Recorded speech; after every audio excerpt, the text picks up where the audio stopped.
जय श्री राम मित्रों। इस अध्याय में श्री रामचरितमानस के बालकांड के मानस का रूपक और महात्म्य का वर्णन कर रहे हैं। अध्याय शुरू करने से पहले पूज्य गोस्वामी श्री तुलसीदास जी को मेरा कोटि कोटि नमन। सबसे पहले दोहा आता है, जस मानस जेहि विधि भयउ, जग प्रचार जेहि हेतु, अब सोई करऊं प्रसंग सब, सुमिरि उमा वृष केतु। यह रामचरितमानस जैसा है, जिस प्रकार बना है और जिस हेतु से जगत में इसका प्रचार हुआ है, अब वही सब कथा मैं श्री उमा महेश्वर का स्मरण करके कहता हूँ। अब चौपाई आती है। शंभु प्रसाद सुमत ही हुलसी, रामचरितमानस कवि तुलसी, करई मनोहर मति अनुहारी, सुजन सुचित सुनि लेहु सुधारी। श्री शिव जी का कृपा से उसके हृदय में सुंदर बुद्धि का विकास हुआ, जिससे यह तुलसीदास जी श्री रामचरितमानस का कवि हुआ। अपनी बुद्धि के अनुसार तो वह इसे मनोहर ही बनाता है, किंतु फिर भी हे सज्जनों, सुंदर चित्त से सुनकर इसे आप सुधार लीजिए। सुमति भूमि थल हृदय अगाधु, वेद पुराण उदधि घन साधु, बरसहि राम सुजस बरबारी, मधुर मनोहर मंगलकारी। सुंदर सात्वकी बुद्धि भूमि है, हृदय ही उसमें गहरा स्थान है। वेद पुराण समुद्र है और धातु संत मेघ है।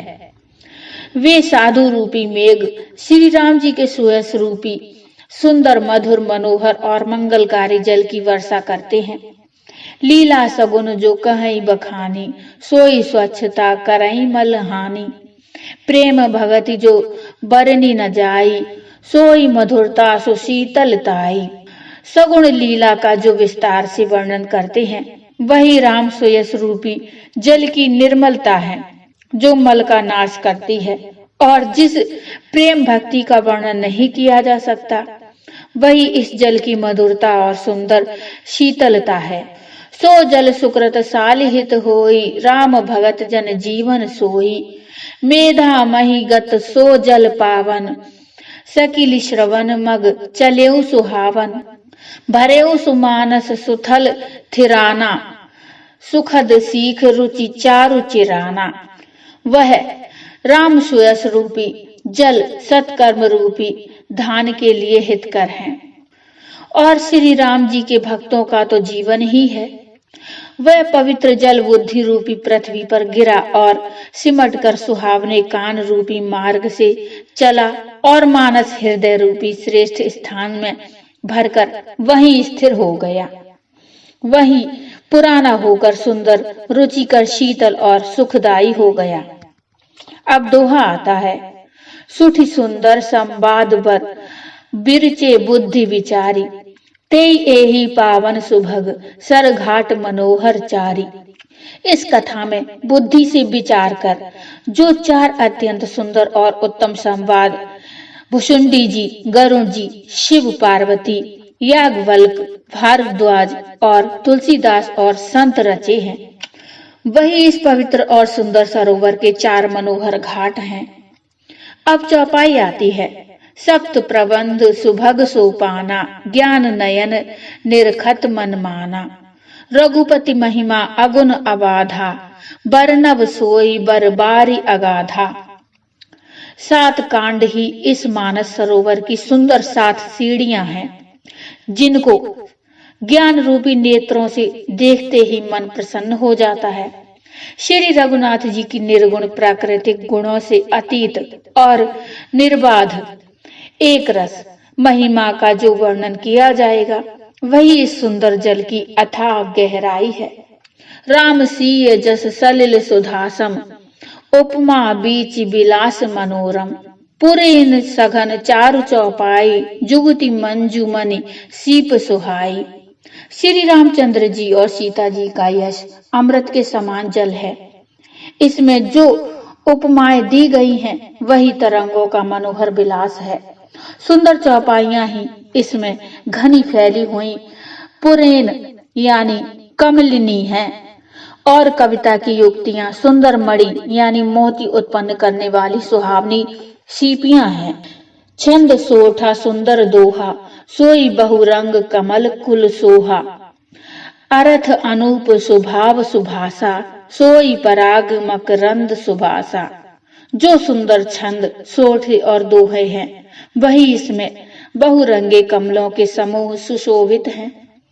अनुपम अर्थ, ऊंचे भाव और सुंदर भाषा ही पराग यानी पुष्परज, मकरंद यानी पुष्परस और सुगंध हैं। सुकृत पुंज मंजुल अलिमाला, ज्ञान विराग विचार मराला। धुनि अवरेव कवित गुण जाति, मीन मनोहर ते बहुभांति। सत्कर्मों यानी पुण्यों के पुंज, भौरों की सुंदर पंक्तियां हैं। ज्ञान वैराग्य और विचार हंस हैं। कविता की ध्वनि, विक्रोक्ति, गुण और जाति ही अनेकों प्रकार की मनोहर मछलियां हैं। अर्थ धर्म कमादिक चारी, कहव ज्ञान विज्ञान विचारी। नव रस जप तप जोगी विरागा, ते सब जलचर चारु तड़ागा। अर्थ धर्म काम मोक्ष ये चारों ज्ञान विज्ञान का विचार के कहना, काव्य के 9 रस जप तप योग और वैराग्य के प्रसंग, ये सब इस सरोवर के सुंदर जलचर जीव हैं। सुकृति साधु नाम गुण गाना, से विचित्र जल बिहग समाना। संत सभा चहु दिशि अवराई, श्रद्धा ऋतु वसंत समगाई।